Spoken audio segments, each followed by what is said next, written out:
ઓમ નમઃ સ્દેભ્યઃ. ઓમ નમઃ સ્દેભ્યઃ. ઓમ નમઃ સ્દેભ્યઃ. આત્મ બને પરમાત્મા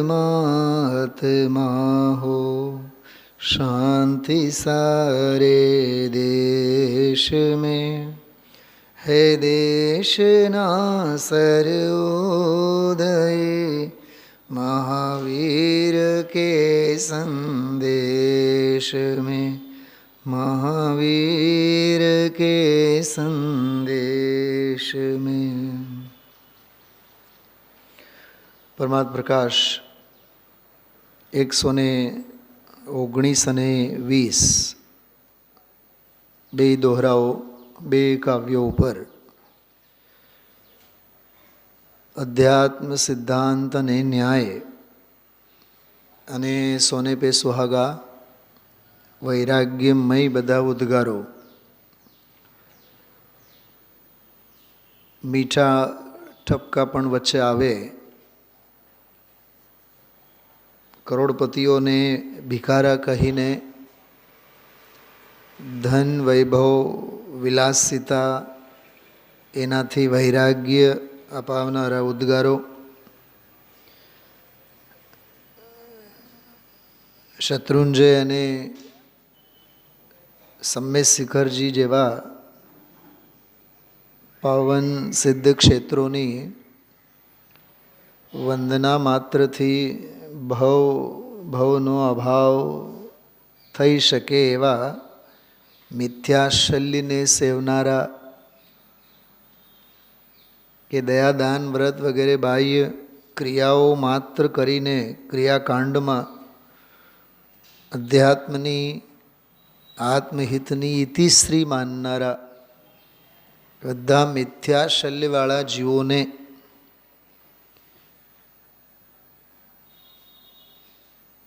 વૈરાગ્ય બોધ અને યથાર્થ તત્વબોધ કરનારા વ્યાખ્યાનો છે. અટકવાના રસ્તા ઘણા છે જે જગતને માટે, જગતના જીવો માટે સાવ સહેલા છે. શું કીધું? અટકવાના રસ્તા, કમલેશ કુમાર સાંભળો છો? અટકવાના રસ્તા ઘણા છે, જગતના જીવો માટે એ બધા સહેલા છે. પામવાનો રસ્તો એક જ છે જે મહાપુરુષના જ્ઞાનમાં છે, એમના પરિણમનમાં, એમના અભિપ્રાયમાં છે. કેમ કે શાસ્ત્રોમાં માર્ગ તો છે, પણ માર્ગનો મર્મ તો જ્ઞાનીઓના હૃદયમાં હોય છે. પેલું માપવાળું બહુ સરસ દ્રષ્ટાંત આજે આવ્યું ને. બાપના હાથે દીકરાના માપ ક્યાંથી નીકળે? તમારા 50 હાથ, અહીંયા 100 હાથ. બાપા તમે તો 100 હાથ લઈ આવ્યા છે, પણ બાપ બેટા તારા હાથના માપ નથી.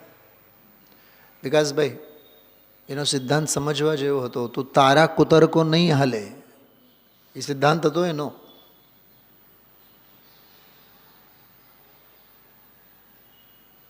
ચાલશે ને એ તારે ઘરની ધોરાજી જે ચલાવવાની હોય ચલાવ. હજી એક બહુ પરિચિત શબ્દોમાં કહું, પંચાંગ તારા ઘરનું હાલે કે આગમનું પંચાંગ હાલે?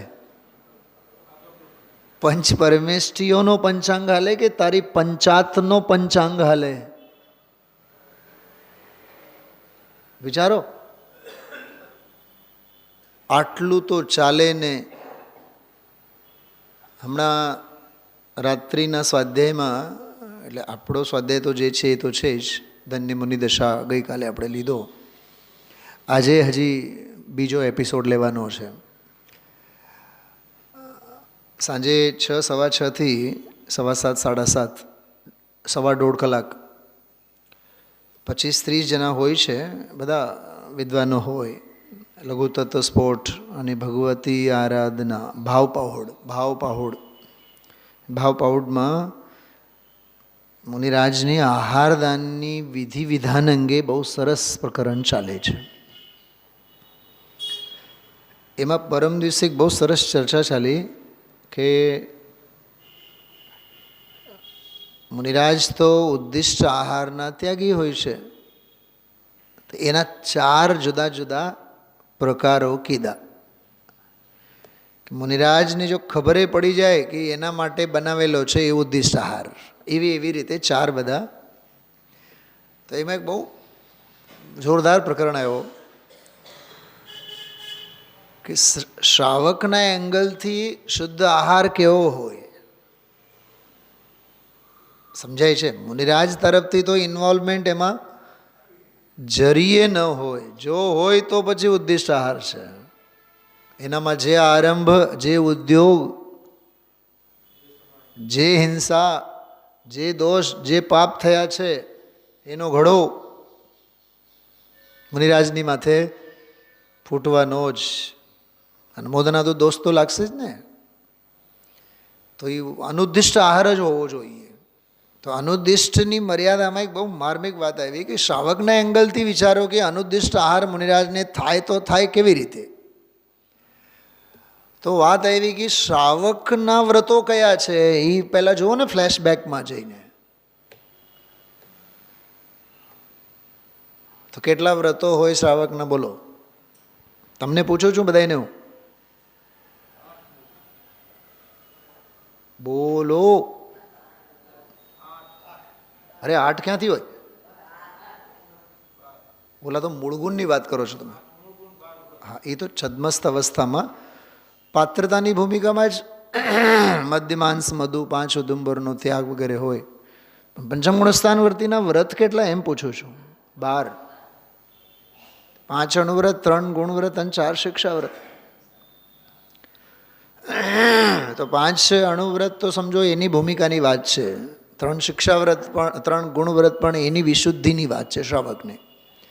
હવે મુનિરાજ સાથે કનેક્ટિવિટીના વ્રતો કયા? તો 4 શિક્ષા વ્રત. શું સમજાણું? એક તરફ છે મુનિરાજ, એની આહારદાનની વિધિ, આહાર, અનુદ્દિષ્ટ આહાર. બીજી તરફ છે શ્રાવક. પણ શ્રાવક અને શ્રમણ બંને વચ્ચેની સંધિ જોડાવનારો એ પુલ કયો છે? એ રામ સેતુ કયો? એ કનેક્ટિવિટી જોડનારો કે 4 શિક્ષા વ્રત. સમજાય છે? અરે શ્રાવકને શ્રમણ પાસે લઈ જનારા વ્રત કયા? એમ શિક્ષા વ્રતો. સામાયિક કરશે તો શ્રમણત્વ માટે સામાયિક છે ને પહેલો શિક્ષા વ્રત. પ્રોષોદ ઉપવાસ કરશે, જાત જાતના ઉપવાસો બધા, સાતમના, નવમના ઉપવાસ, એકાસનો, આઠમનો પૂરેપૂરો ઉપવાસ. એવી રીતે પર્વના દિવસે એકાસનો, પર્વના દિવસે ઉપવાસો, આગળ પાછળની તિથિઓએ એકાસનો. આ પ્રોષોદ ઉપવાસ 56 કલાકના, 72 કલાકના, 12-24 તો ખરા જ ખરા. તો સામાયિક પ્રોષોદ ઉપવાસ, વૈયાવૃત્તિ. શ્રાવક વૈયાવૃત્તિ પણ શ્રાવકોની તો કરશે જ, સાધર્મીની તો કરશે જ, પણ એને વિશેષ અહોભાવ મુનિરાજ પ્રત્યે હોય. પોતાના બાપ દાદાના પગ દબાવવા અને મુનિરાજના પગ દબાવવા બેઉમાં ફેર નથી. ઘરને શણગારવા અને મંદિરને શણગારવા ફેર નથી. હા, પાપના ચોપડા શણગારવા અને આ જીનવાણીને શણગારવા ફેર નથી. એટલે પાપના ચોપડા શણગારવાથી તો નિયમથી નરક, અને જીનવાણીને શણગારવાથી નિયમથી દેવ. મોક્ષ તો બેઉમાં નથી. ઓલામાં તો મોક્ષ જ નથી, આમાં મોક્ષ દૂર છે. ખ્યાલમાં એવું શું કીધું? ઘરને શણગારવા, અરે ઘરના આંગણે રંગોળી કરવા, મંદિરની સામે રંગોળી કરવા. મને તો ઘણી વાર વિચાર આવે, તમને કહું, વર્ષોથી મને વિચાર આવે, તો મેં વિચારો જ મૂકી દીધા છે ભાભીશ્રી. હા, હજારો મુમુક્ષુ હોય તો એ કહેવું પડે કે મંદિરને આવીને શણગારો, મંદિરની આમે રંગોળી કરો, કહેવું પડે? એ તો કીધા વગર હોશ હોવી જોઈએ ને.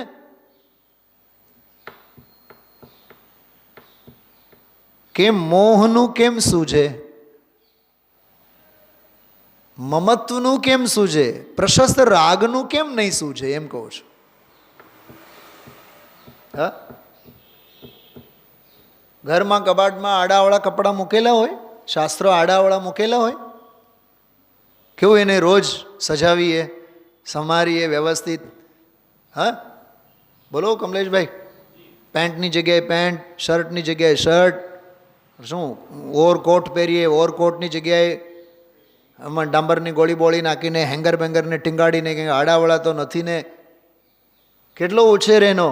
એ ઉછેરમાં નિયમથી નરક ગતિ બંધાય છે, મોહ પોષાય છે, નરક બંધાય છે. પહેલાં પછી બીજો, બીજા પછી ત્રીજો, કેમ કે મોહ પ્રગાઢ થાય છે ને. તો જૈન મંદિરમાં મૂકેલ કબાટમાંના પુસ્તકો આડાવાળા કેમ? કેમ એ સરખા અને સમારવાના ભાવ નથી થતા? આડી અવળી કેમ જીનવાણી મુકાયેલી હોય છે? આડાવાળા કેમ પાટા મુકાયેલા હોય છે? થાળી પડી છે તો પડી જ છે. જીનવાણી જ્યાં પડી છે ત્યાં ઊંધી ચતી તો ઊંધી ચતી. વાત સમજો શું કહું છો? ઓલો અપ્રશસ્ત રાગ તો સૂજે છે, જે મોહ છે. અહીંયા પ્રશસ્ત રાગે નથી સૂઝતો હજી. ખ્યાલમાં આવ્યું? એટલે ગુરુદેવ શ્રીના પ્રવચનમાં એ જે વસ્તુ આવે છે, એ જે પ્રેરણા આવે છે કે ભાઈ વાદળોથી ઘેરાયેલો હોય સૂરજ તો સૂર્યના દર્શન નહીં થાય, અને ધૂળથી ખરડાયેલો હોય દર્પણ તો એમાં તારો પોતાનો બિંબ દેખાય નહીં. બે ગાથાઓમાં બે દ્રષ્ટાંતો આવ્યા, વાદળ ઘેરો સૂર્ય અને રજથી ખરડાયેલો દર્પણ અરીસો. ખ્યાલમાં આવ્યું? બે ગાથાઓમાં બે દ્રષ્ટાંતો આપ્યા, અને બે દૃષ્ટાંતો આપીને ગુરુદેવશ્રીએ જે બધા વૈરાગ્યના ઉદ્ગારો કીધા, જેમ કે આ સ્ક્રીન ઉપર આપ જુઓ છો, બોલ્યા હતા આજે આ મનુષ્ય રૂપેણ મૃગાશ્ચરંતી, ચોથી લીટી બોલ્યા હતા. કેટલાને યાદ આવ્યું હતું? મેં તો કમસે કમ 500 વખત અહીંયા દાખલો આપેલો છે. આ 500 વખત છેલ્લા 25 વર્ષમાં.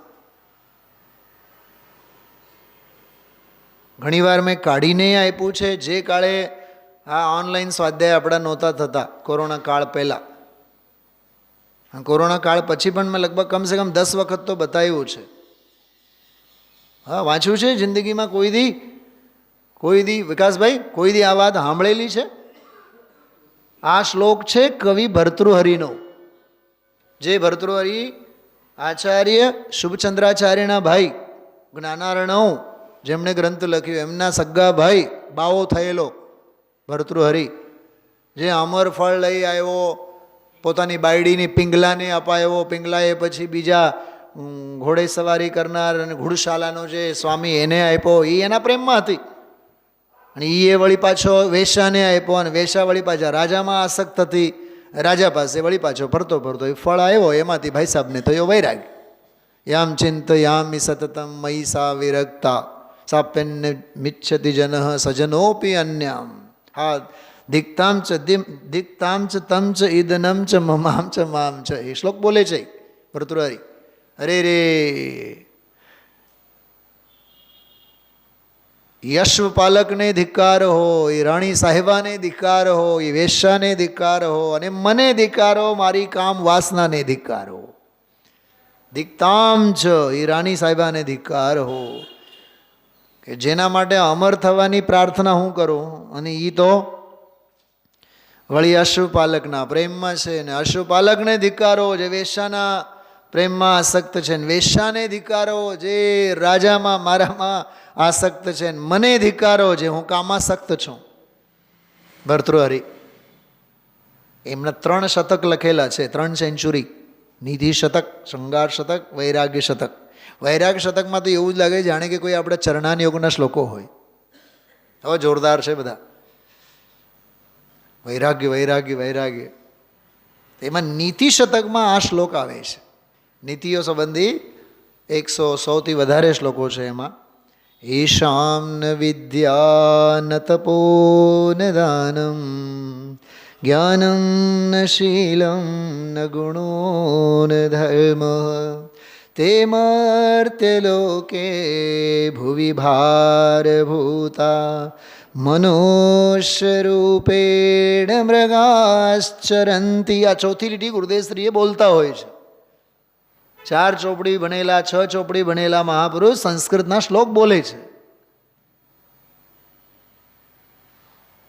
તે જીવો બધા મનુષ્ય સ્વરૂપે મનુષ્યના આકારે સાક્ષાત મૃગ એટલે પશુઓ છે, ઢોર છે. ઢોર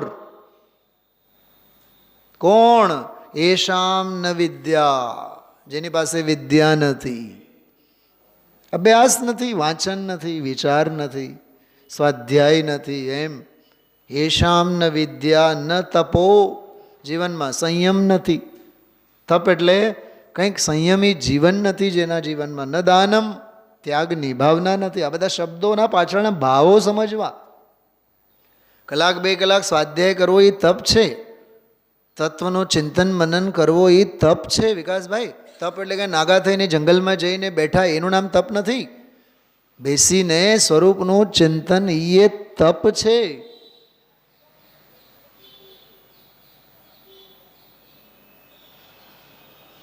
હમણાં અલીગઢમાં છેલ્લા 18મી તારીખથી, જો આજે કેટલી તારીખ છે? આજે 20 તારીખ થઈ લગભગ.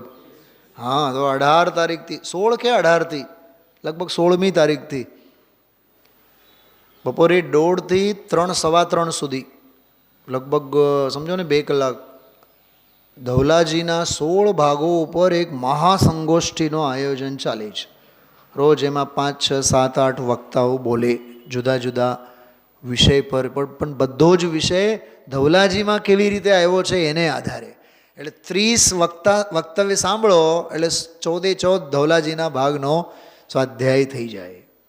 ધવલાજી શું કહે છે, બસ ઓનલી કનેક્ટિવિટી વિથ ધવલા. તો એમાં ગઈકાલના જ બપોરના એક વક્તવ્યમાં એક બહુ સરસ વાત કરી એક બેને કે શાસ્ત્ર સ્વાધ્યાય વખતે ઉપયોગની ચંચળતા હોવી, એનાથી નિયમથી નિધત્તી કર્મો બંધાય, એ ભોગવ્યા વિના છૂટકો નહીં. મેં તો એને 4-5 વખત રિપીટ કરીને વક્તવ્યને સાંભળ્યું. નોકરી તો ચાલુ જ છે, કાંઈ ઘરે નથી બેઠો હું. ઓય વિકાસભાઈ, તમને એમ થતો હશે ક્યારે સાંભળો ને, where there is a will there is a way. ચાહ હોય તો રાહ તો મળી જ રહે છે. ગુરુદેવસે કીધું નહીં આજે 2 4 6 કલાક વાંચન જોઈએ, વાંચવું જોઈએ, કેટલું કીધું આજે. અને કોના માટે લાભ? કોનો લાભ છે આમાં? વ્યસન હોવું જોઈએ. કેટલું સરસ બોલ્યા ગુરુદેવશ્રી આજે. હા, શું બોલ્યા ધનજીભાઈ? શું બોલ્યા? બોલો. વ્યસન હોવું જોઈએ. બોલો. એની બીજો એક શબ્દ બોલ્યા બહુ સરસ, વ્યસન. વ્યસન એવું શબ્દ બોલ્યા. એ થોડોક વાંચનનો, અભ્યાસનો એનો વ્યસન રટ લાગવી જોઈએ એવું બોલ્યા છો. ક્યાં છે પાના નંબર? બોલો ફટાફટ. 426 જુઓ, નીચે છે. પર્સનલ ડાયરીમાં લખી રાખવા જેવો છે. મેં તો તમને ઘણીવાર કહું છું, ઓલો સમજાય છે કાંઈના નામે એક સંકલન મેં મારા આનંદ માટે બનાવો છો. આજે એ ભૂત મારા માથે બહુ સવાર હતો. તો આજના પ્રવચનમાં ના લગભગ 8 જગ્યાના સમજાય છે કાંઈવાળા મેં અંશો ટાંકીને રાખ્યા છે. એટલે 2-3 લીટી પહેલાં ગુરુદેવશ્રીના ઉદ્ગારો, પછી છેલ્લે બોલે સમજાય છે કાંઈ. તો સમજાય છે કાંઈના ક્ષિતિજો કેટલા, દાયરાઓ કેટલા, રેફરન્સીસ કેટલા, એમ. તો એમાંનો છે એક સમજાય છે કાંઈવાનો. પાના નંબર જો 426 નીચે ઉપર બોલ્યા ગુરુદેવશ્રી, શેઠ પરમાત્મ પ્રકાશ પુસ્તક ત્યાં રાખ્યું છે કે નહીં? રાખ્યું છે પણ વાંચ્યું નથી. મળ્યું? બધાને મળ્યું? આ મીઠો ઠપકો, આ મીઠો ઠપકો ગુરુદેવશ્રી શેઠને આપે છે. આપણે એ ઠપકો આપણા માટે લઈ લેવાનો. ઘરે શાસ્ત્ર તો રાખ્યો હોય પણ વાંચવાની તસદી ન લીધી હોય તો આપણે એ ઠપકો લઈ જ લેવાનો. જેમાં છોકરાઓ નથી ખોખો રમતા હોય, સાંભળો, તો ઓલો ખો કરનારો હોય ને, ખો કરનારો આમ આવે ને તો એ આપે તો છે કોકને, પણ એની બાજુમાં હોય ને એ ઊભો તો એને દોડવા માંડે. કેમ આમ? અરે બીજાની ખો લેતા તો શીખો. ખો ભલે ને બીજાને આપવામાં આવેલ છે, પણ એ લેતા તો શીખો. દોડતા થાવ એમ. અહીંયા ઠપકો આપ્યો છે શેઠને. આપણે બધા શેઠિયાઓ તો છીએ. હા, તો એ ઠપકો આપણા માટે લેવાનો. જો વાંચે પણ સમજાય નહીં તો એ છટકબારી કાઢે છે. હા, વાંચે પણ અમે તો બહુ વાંચી છીએ પણ સમજાતું નથી તો ગુરુદેવ બોલે છે પણ વાંચે તો ખરા ને પહેલા. વાંચે તો ખરા ને પહેલા, પછી સમજવાની વાત. વાંચે પછી શું ન સમજાણું એ તો પછી. વાંચન જોઈએ ને, શાસ્ત્રનું વાંચન જોઈએ. સત્શાસ્ત્ર અધ્યાત્મ શાસ્ત્રનું વાંચન જોઈએ. વારંવાર હંમેશા 2 કલાક તો કાયમ જોઈએ. શબ્દો તરફ ધ્યાન આપો. એક તરફ બોલે છે 2 કલાક, પછી બોલે એના પહેલાં બોલે છે હંમેશા, એના પહેલાં બોલે છે વારંવાર. તો સાહેબ આનો અર્થ શું? એક અર્થ કરું, હોશ ઉડી જશે તમારી. વારંવાર હંમેશા 2 કલાક એટલે સવારે 2 કલાક, બપોરે 2 કલાક, રાત્રે 2 કલાક. રાત્રે નિંદર ઉડે તો 2 કલાક, સવારે નિંદર ઉડે તો આંખ ખુલે તો 2 કલાક. એમ એનો અર્થ છે. 2 કલાક એટલે કે સવારે કલાક અને સાંજે કલાક, એમ ઘડિયાળના કાંટે નહીં.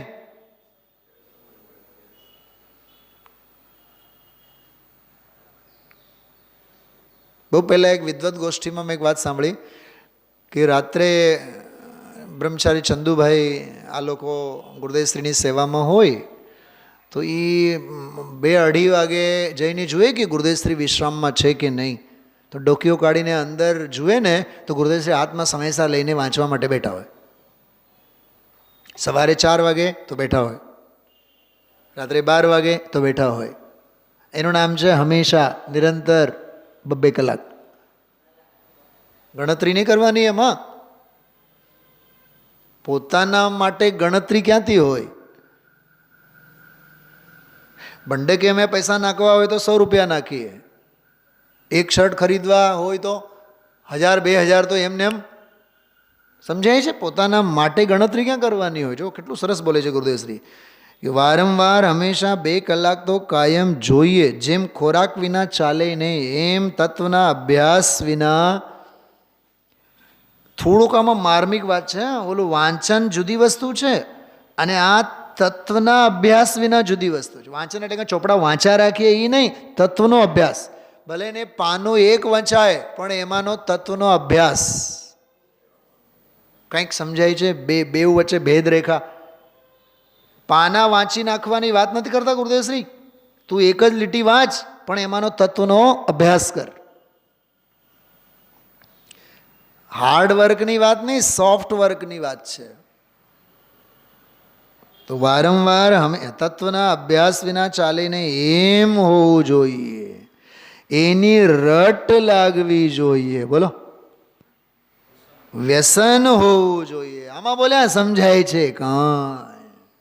એ તમને સમજાણું, આ સમજાય છે કાંઈનો જોર ગુરુદેવશ્રી કઈ બાબત ઉપર મૂકે છે? મારી તો ખબર, હું સાચી વાત કરું, જો કે વ્યક્તિગત આનંદની વાત છે, પણ હું એ કઈ લેવલમાં જઈને વિચાર કરું છું એ વાત કરું તમને. કે હું એમ વિચારું છું કે ગ્રંથનો, પુસ્તકનું નામ રાખવાનું સમજાય છે કાંઈ. સમજાય છે કાંઈ પછી નીચે લખવાનું આગમ અને અધ્યાત્મના આલોકમાં. એ પુસ્તકનું નામ. પછી પહેલા પાને, પહેલો જ પાનો એવું નહીં પણ કોઈ પણ પાનો ઉપર આ 2-2.5 લીટીનો ગુરુદેવશ્રીનો વાક્ય. પછી એમાં હાઇલાઇટ કરવાનું સમજાય છે કાંઈ. પછી વાક્યની આખી એક જ પાનું ભરીને સમીક્ષા કરવાની. જે હમણાં હું જે છેલ્લી 3-4 મિનિટ બોલ્યો ને હમણાં, વારંવાર વાંચવાનું, હંમેશા વાંચવાનું, વ્યસન હોવું જોઈએ, રટ હોવી જોઈએ, તત્વનો અભ્યાસ, આ બધી 4-5 બાબતોની પછી એમાં સમીક્ષા કરવાની. તમે લોકો સાંભળો છો બધા? નહીં સાંભળતા. મને એ બધું ચિત્ર દેખાય છે.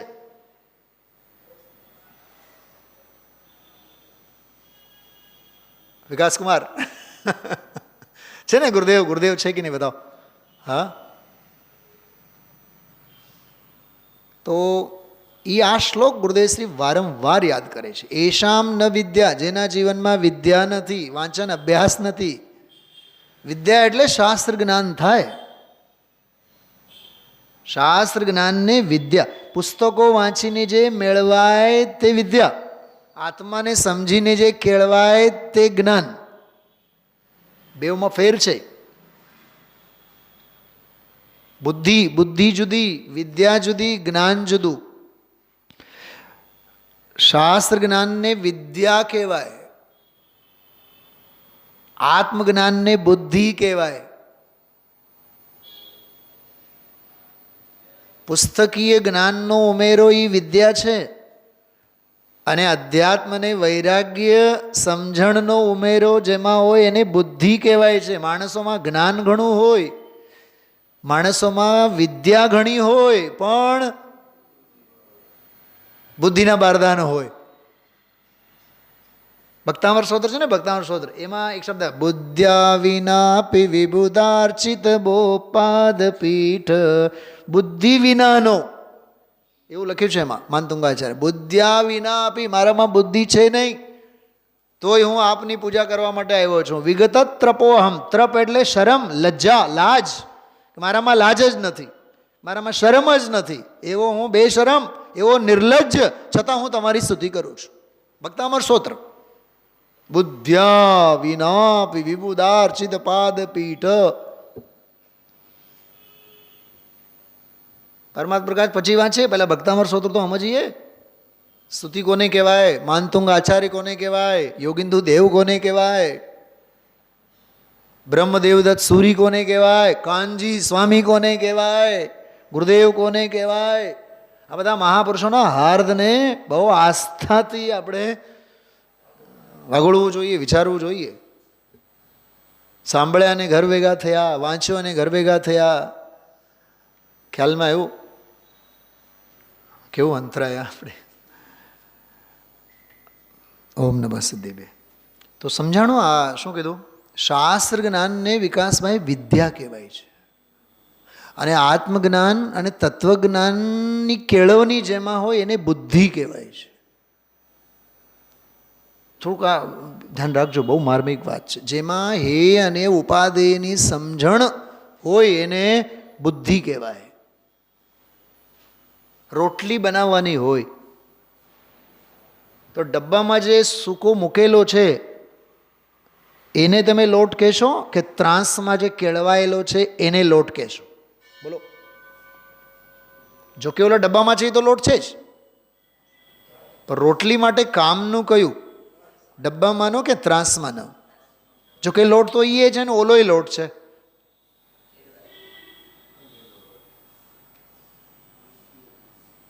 ઓલો દૂર ભવ્ય જેવો લોટ છે, ઓલો કોણ ડબ્બામાં છે, અને ઓલો ત્રાસમાંનો છે એ આસન નિકટ ભવ્ય નિયમસાર વાળો લોટ છે. નિયમ જા કેળવાયેલો છે ને, અને એ આખો ગટ્ટો આવડો મોટો. હવે એમાંના જે એક જે ગોળણી જે હવે લાઈનમાં ઊભા છે, રોટલા બનવાની તૈયારીમાં છે, એમાં 10 તમે ગોળણી કહો ને, શું કહો? ગોલ ગોલ લાડવા જેવા ગોળણા. હવે એમાં જે 10 મૂકેલા છે એમાં પછી કોની ક્યારે કાળ લબ્ધી પાકે?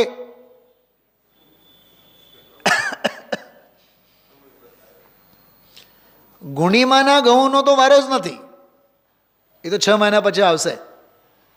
જે લોટ બનીને કિલો 2 કિલોનો જે ઘઉં એમાં આવેલા છે ને, હવે એમની કાળ લબ્ધી પાકેલી છે, પણ એમાંની એ ડબ્બો 5 કિલોનો ભરેલો છે. હવે એમાંનો જે એક ખોબો ભરીને ત્રાસમાં આવેલો છે એની કાળ લબ્ધી ઓર પાકી છે. અને એમની પછી જે ગોળણી બનીને લાડવા તરીકે તૈયાર છે ને, 1 by 1 હવે એક એકની કાળ લબ્ધી હવે નિકટવર્તી છે. 10મું રાહ જોઈએ મારી કાળ લબ્ધી ક્યારે, 9મું રાહ જોઈએ કે મારી કાળ લબ્ધી ક્યારે. અને પછી પાટલા ઉપર જ્યારે આવે છે ને ત્યારે એવું લાગે પ્રાયોગિક લબ્ધિના પલંગ પર આવીને ઊભો. હું આમાં રૂપક તમને કહું છું. હા, ઇમેજિન કરો, ઇમેજિન, જસ્ટ ઇમેજિન. અને પછી જે ગોળ ગોળ થાય, હા, સમોશરણમાંથી જાણે કે સાક્ષાત દિવ્ય ધ્વનિ સમજાય છે. અને જ્યારે તવા ઉપર જાય ને, ગરમ ગરમ તવા ઉપર શુક્લ ધ્યાન રૂપી સ્વભાવ ભાવમાં લીન થયે એની બધી અધકરણ, અપૂરુકરણ, અનિવૃત્તિકરણ, કરણ લબ્ધિઓને પાર થઈ જ્યારે ઓલું ફૂલાઈને આવે ને બહાર તવામાંથી, એવું લાગે જાણે વાહ નમો સિદ્ધાણમ. થાળીમાં જ્યારે આવે ને નમો સિદ્ધાણમ. સાચું બતાવો વિકાસભાઈ, હવે થોડુંક ઇમેજિન કરો. ગુણીમાં ભરેલા ઘઉં યાદ આવે છે, લોટ યાદ આવે છે, કેળવાયેલો લોટ યાદ આવે છે, ગોળની યાદ આવે છે, તવા ઉપર છે ત્યારે યાદ આવે છે, કે થાળીમાં પડેલ રોટલી યાદ આવે છે? શું ખાવાનું? ખાવા લાયક શું છે? મુઠ્ઠીભર ઘઉં ખાઓ? મુઠ્ઠીભર લોટ ખાઓ? નહીં. ડબ્બામાંનો નહીં, ત્રાસમાંનો નહીં, ગોળની નહીં, તવા પરનોય નહીં, થાળીમાં પીરસેલી રોટલી. એનું નામ છે અતિ આસન્ન નિકટ ભવ્ય જીવ. એવા જીવોનું કામ છે આ. એશામ ન વિદ્યા ન તપો ન દાનમ, જેના જીવનમાં તપ નથી. એ કમલેશભાઈ, મને કાલ રાત્રે વિચાર આવતા હતા સ્વાધ્યાય પછી, ધન્ય મુનિ દશા લીધું ને, મને એક પોઈન્ટ બહુ આમ ઓલા ભમરાના મૂછની જેમ મગજમાં દોડતો હતો કે જ્યારે પણ પાપનો ઉદય આવે, તીવ્ર પરિસહ, તીવ્ર પ્રસંગના કાળે હંમેશા મુનિરાજને યાદ કરવાનો. મુનિરાજ શું કરે છે? પરિસહના કાળે મુનિરાજ શું કરે છે બતાવો. હા બોલો. અત્યારે હું બેઠો છું ને, હમણાં સ્વાધ્યાયમાં શરૂઆતમાં જ મારો નીચેનો જે આ લેફ્ટ વાળો પગનો જે અંગૂઠો છે ને, સોજો છે, એમાં ભયંકર સોજો છે. એક જરીક તણખલું પણ એ આંગળાને લાગે ને તો રાડ ફાટી જાય છે મારી. હમણાં સ્વાધ્યાયમાં બેઠું ને ત્યારે એમ જ થયું, નીચેનું ટેબલની અણી થોડીક વાગી ગઈ. બહુ અસહ્ય, એક 10 સેકન્ડ તો નિષ્પ્રાણ જેવો જ થયો હતો. પણ યાદ કરવાનો હંમેશા ધન્ય મુનિ દશા.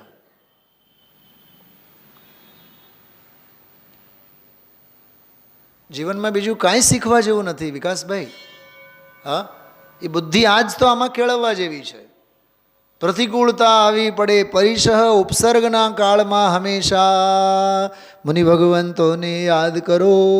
સંત નિરંતર ચિંતત એસે, હંમેશા નિરંતર સંત જેવા ચિંતન કરે એવો ચિંતન કરો.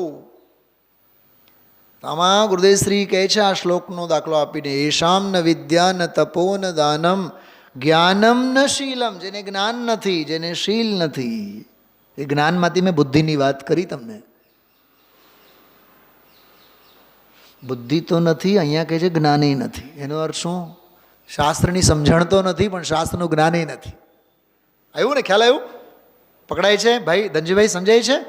અને હજી 2, 4, 6 કલાક હા સતનું શ્રવણ પણ નથી, જ્ઞાને નથી. જ્ઞાનમ ન શીલમ. શીલ એટલે સ્વભાવ.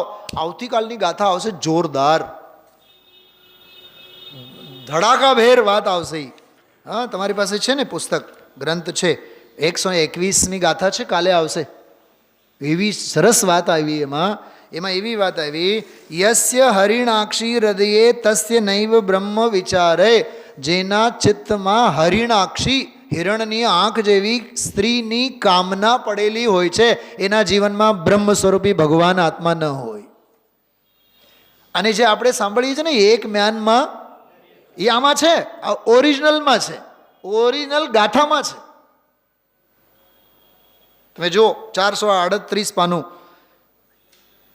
जिस पुरुष के चित्त में मृग के समान नेत्र वाली स्त्री बस रही है, उसके अपना शुद्धात्मा नहीं है, अर्थात उसके शुद्धात्मा का विचार नहीं होता. हे प्रभाकर भट्ट, મળ્યું બધાને? વાંચો છો ને બરાબર? આવતીકાલનો છે. તું अपने मन में विचार कर, बड़े खेद की बात है कि एक म्यान में दो तलवारें कैसे आ सकती हैं. આપણને એમ લાગે આ ગુજરાતી કહેવત છે. એ ગુજરાતી કહેવત તો પછી છે, પહેલાં યોગિંદુ દેવે લખ્યું છે શાસ્ત્રમાં. આમાં છે આ ગાથામાં, એકહી કેમ સમંતી વડ બે ખંડા પડિયારી. એક મ્યાનમાં બે તલવાર ક્યાંથી આવે? કાં તો તું તારી બાયડીને સ્મરણ કર, કાં તો બ્રહ્મ સ્વભાવમાં લીન રહે. આ ગાથા આવતીકાલે જે આવશે, એટલે જ આજે ગાથાઓ આવી. આજે 120 અને 119. વાદળો સાથે ઘેરાયેલો સૂરજ હોય, ભલે ને સહસ્ત્ર કિરણો વાળો છે, પણ દેખાય નહીં, સૂર્ય દર્શન થાય નહીં, કેમ કે વચ્ચે આડ છે, વાદળો ઘેરાયેલા છે. ખ્યાલમાં એવું? હું ટીકાકારની ભૂલ નથી કહેવા માગતો શૈલાબેન, કદાચ તમારું ધ્યાન ગયું હોય, કોઈનું પણ ધ્યાન ગયું હોય. 120મી ગાથા છે ને, 120, એ ગાથામાં દાખલો આપેલો છે દર્પણનો. ઓલામાં 119માં વાદળો સૂર્યનો દાખલો છે. વાદળ અને સૂર્ય તો વાત ખ્યાલમાં આવી જાય, ટીકામાં પણ એ સમજાવ્યા છે. પણ 120 નંબરની ગાથામાં દર્પણનો દાખલો આપેલો છે. પણ ગાથામાં જ દર્પણની વાત કરી છે, ટીકામાં દર્પણને યાદ જ નથી કર્યા. ચલો, દર્પણને યાદ નથી કર્યા એટલું તો સમજાય છે, પણ વળી પાછો ઓલો સૂર્યને જ યાદ કર્યા, સૂર્ય અને વાદળ. હવે જો એ ભાઈ વિદ્યાર્થી બનીને વાંચો તો સમજાય.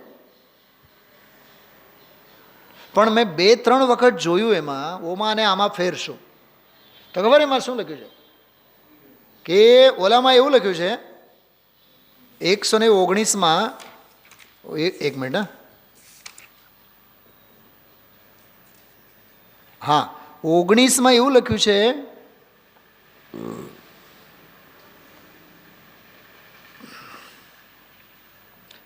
मेघमाला के आडंबर से सूर्य नहीं भासता, ठीक, और मेघ के आडंबर के दूर होने पर आकाश में, निर्मल आकाश में स्पष्ट सूर्य स्पष्ट दिखता है. આમાં બે લીધી છે વાત ટીકામાં,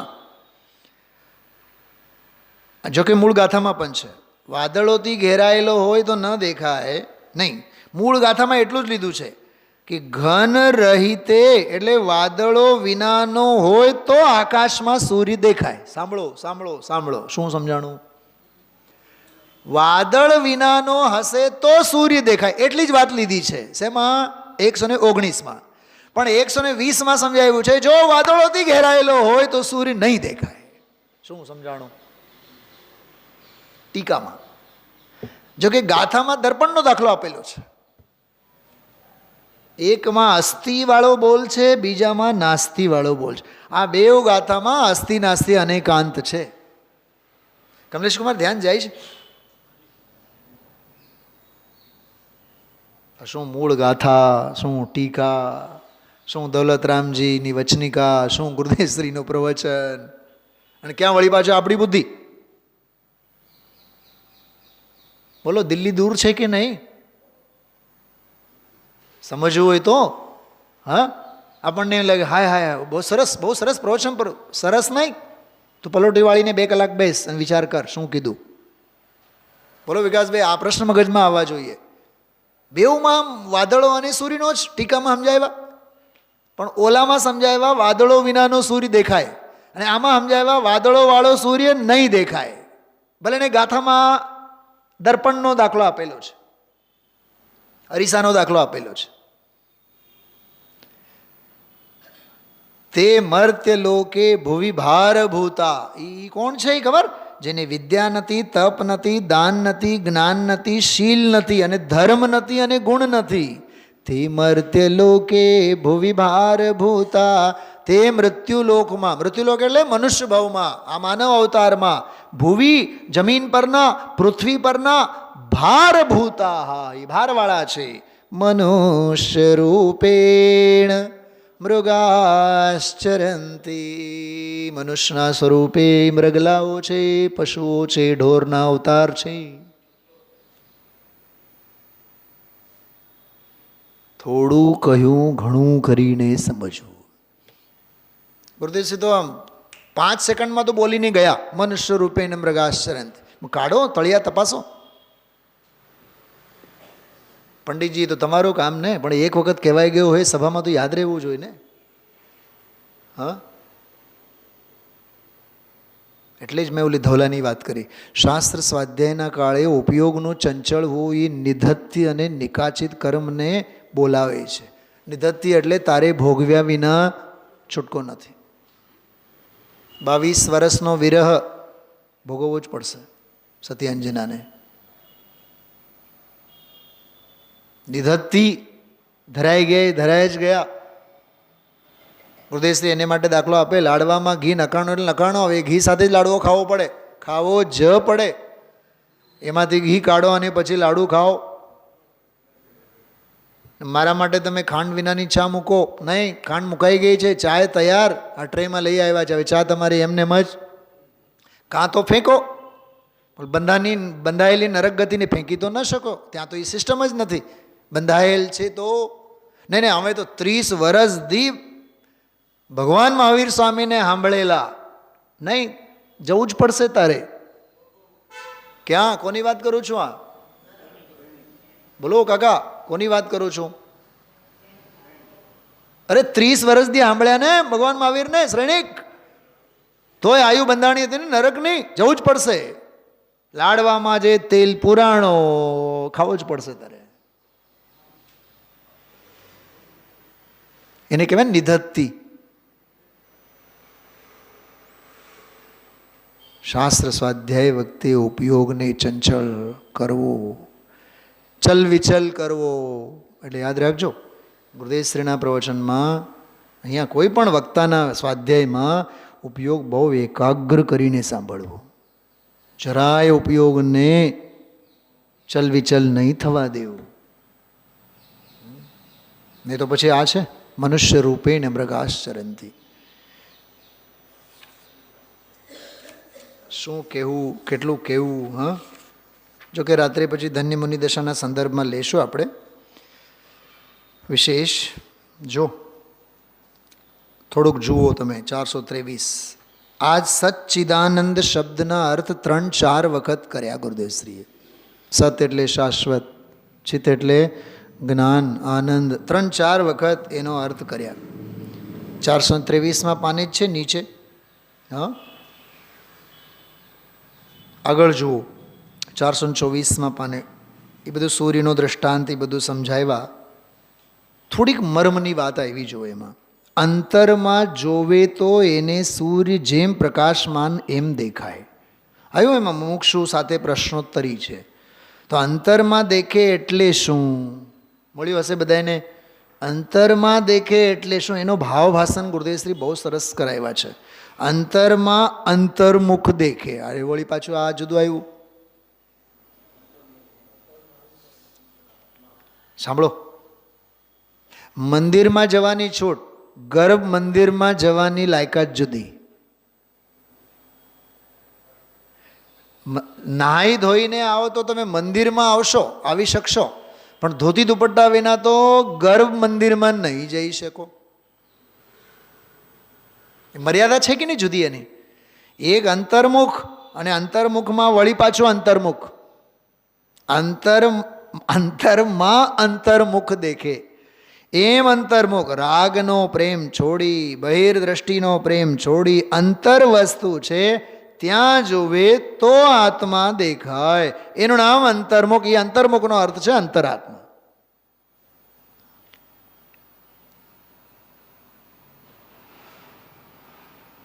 વળી પાછો એમાં રામજીભાઈ પૂછો, વિકલ્પની ભૂમિકામાં, એ અંતરમાં જોવાનું વિકલ્પની ભૂમિકામાં. તો ખબર ગુરુદેવશ્રી શું કહે છે? વિકલ્પની ભૂમિકામાં નથી દેખાતો, અહીંયા જોવાનો કાળ લેવો. જ્યારે સમ્યક દર્શનમાં પ્રથમ અનુભવ થાય ત્યારે તો વિકલ્પની રુચિ છૂટી નિર્વિકલ્પ તરફ ઢળી જાય, ત્યારે એ પ્રકાશમાન ભગવાન પ્રતીતમાં આવે છે. ઝીણી વાત છે ભાઈ, સમજાય છે કાંઈ. આમાં વળી પાછા બોલ્યા, સમજાય છે કાંઈ. આ લોકો કહે છે ને વ્યવહાર કરતાં કરતાં થાય, અહીં કહે છે રાગ વ્યવહાર એ વિકાર છે, એની રુચિ છોડે તો નિર્મળ થાય, મન થાય. પ્રેમ રહે તો મન મલિન છે. આજે મલિનતાની ચર્ચા, નિર્મળતાની ચર્ચા, અને નિર્મળ દ્રષ્ટિએ સ્વરૂપ સ્વભાવ દૃષ્ટિગોચર થાય એનું આકલન ગુરુદેવશ્રી બહુ સરસ કરાયું છે. સમજાણું? ઘણું બધું છે. બનારસીદાસજીનો નાટક સમયસારનો આખો પ્રસંગ આવ્યો. એક શિખરજી અને શત્રુંજય અંગેના શલ્યો બહુ સરસ સમજાવ્યા. ઓલા મહાવીર કીર્તિ, હા, મહારાજનો દાખલો આપીને પાના નંબર 425 જો. કેવી કેવી માન્યતા. સમ્ય શિખરના દર્શન કરે, બસ જાઓ, ત્યાંની વનસ્પતિ પણ અલ્પભવી. હે તો શું આપણા મંદિરના સંકુલનમાં ઝાડવો હતો એ તો મોક્ષે ગયો હશે કેમ? હા, શું શિખરજીના વનસ્પતિઓ અલ્પભવી છે? ગુરુદેવશ્રી શું કીધું આજે? એ વીતરાગની વાણી જ નહીં. હા, 49 ભવે મોક્ષે જાય, શિખરજીના દર્શન કરે, એ વીતરાગનું પુસ્તક નહીં. હા, 99 જાત્રા કરે. ઋષભદેવ ભગવાન આવ્યા એટલે જો કેવી કેવું ઠોકી બેસાડે છે. 99 વખત, હું 99 વખત નથી કહેતો, 1 લાખ પૂર્વનું આયુષ્ય હતું છેલ્લે જ્યારે કેવળી બન્યા, તો હું તો કમસે કમ કહું છું 1 લાખ વખત આવ્યા હશે. શું સમજાણું? આદિનાથ ભગવાનનો ધર્મ વિહાર, તીર્થ વિહાર, શિખરજી ગિરનાર કેટલી વખત થયું હશે? કમસે કમ એક પૂરબમાં 7,56,000 કરોડ વર્ષ હોય. 1 લાખ પૂરબનું આયુષ, તો કમસે કમ 1 લાખ વખત તો સમોસરણ આવ્યું હશે ને. તો 99 વારનો ક્યાંથી આવ્યો? ભગવાન 99 વાર આવ્યા એટલે 99 જાત્રા આપણે કરવાની. એ કયા શાસ્ત્રમાં લખ્યું છે? વાંચનારાએ મૂંડ મિથ્યા દ્રષ્ટિ અને લખનારાએ થોડુંક વિચાર તો કરો. હા, આપણા માટે તો 99ની સંખ્યા જાજી ને. જેમ છોકરાને 99 માર્ક્સ, ઓહો ભયો ભયો મૂકો લાપસી. આ કેવા ઘાટ છે! આ બહુ સરસ પ્રકરણ હતું. એ તો આવું ઘણું, ખાસ કરીને બનારસીદાસજીનો જે જ્ઞાન કુતક કા હાથ, સમાજને એવી મૂરખ સભામાં આવી માન્યતા. પંડિતજીનું મન તો ધન વૈભવ કુટુંબમાં અધિકમાં અટકેલો છે. અરે ભાઈ, ચલે બનારસી દાસ ફેર નહીં આવના. હા, એ આખો પ્રસંગ. એક એમાં બહુ સરસ બાપ બેટાની તો વાત જ કરી, કપડાના માપની. પણ પાના નંબર 429 ઉપર ગર્ભની સ્થિતિ 12 વર્ષ 24 વર્ષની સ્થિતિવાળો પણ એ એક કરણાન યોગનો, એ હવે આપણા શાસ્ત્રોમાં તો ક્યાંય મારે વાંચવા સાંભળવા મળ્યું નથી. 1-2 વિદ્વાનો સાથે મારે આ પહેલાં પણ વાત તો થઈ છે, પણ એનો કંઈ પ્રમાણ હજી મળતો નથી. પણ એ વાત આમાં ગુરુદેવશ્રીએ આજે કરી. 429માં પાને જો નીચે, સાવ નીચે, આત્માની જ્યાં ખબર ન મળે, મરી ગયો અનંતકાળમાં રખડી રખડે. હજી તો જૈનમાં જન્મ્યા હોય એને પરની શ્રદ્ધા, હજી મહાપાપ મહામિથ્યાત્વ. જો એ વાત બહુ સરસ છે. માનવા, શંકરને માનવા ને ઢીકણાને માનવા ને આને માનવા કેવી કહેવાય? બોલો. હવે તો એવું થયું કે ગિરનારજીના પહેલા પહાડ ઉપર જવું હોય તો સૌથી પહેલાં પગલાં કરવા પડે. ક્યાં? જે ગુરુદેવશ્રી બોલ્યા. હા, તો વિચાર તો કરો. એ અંબાજીના દેરે પહેલાં ઉતરવું પડે. નજર જાય અને જાય. ઓલા પગથિયા પણ બરાબર એવી રીતે બનાવ્યા જાણે કે ઓલા મંદિરમાં જ આપણે. તો વિચાર તો કરો. એટલે ગ્રહિત મિથ્યાત્વના નિમિત્તો કેવા મોડા ફાડીને ઊભા જ છે. અંબાજી, સાંઈ બાબા, મૂર્ખાઈના તે કંઈ પાર. બધા મહાપાપના સેવનારા, એને માને મહાપાપ. ઘણું પાપ ઉપાર્જન કરે, પુણ્ય હોય એ બળી જાય. જો આવે અત્યારે પુણ્ય હોય એ બળી જાય. સાંઈ બાબાને ઓલો અત્યારે બીજો કયો રજનીશ, ઓહો હૈદર શાહ, પાલિતાનામાં જે હૈદર શાહને ઓલું છે ને બધું ઉપર, એ કુંવરજી ભાઈ એમાં માનનારા હતા. બોલો, રૂવાટા ઉભા થઈ વાત હતી. આપણને એમ થાય કે ગુરુદેવશ્રીના ભાઈ છે, એ તો ન માનતો હોય. અરે ભાઈ, નાના જીવા, નાના ગામમાં બધા આંગળા સરખા ન હોય. બોલો, એ કુંવરજી ભાઈ પછી લખે, શું લખે ખબર? હૈદર શાહી હાજરા હજુર, ચોપડામાં લખે હૈદર શાહી હાજરા હજુર. હા, પછી ખુશાલભાઈ લખે અમારે આ ન હોય. જો ભાઈઓ વચ્ચે આમ મેં તો પહેલી વખત સાંભળ્યો. આ પ્રસંગ તો મેં પહેલી વખત સાંભળ્યો.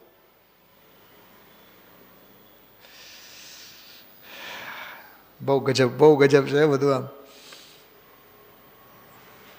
ચલો હવે સમય ઘણો થયો, વિરામ લેશો આપણે. લગભગ બધા જ પ્રસંગોને આપણે આવરી લીધા છે. અપલક્ષણોની વાત પણ જોરદાર કરી છે આપણે. હા, સિગારેટ પીવે એવા તો બધા અપલક્ષણ.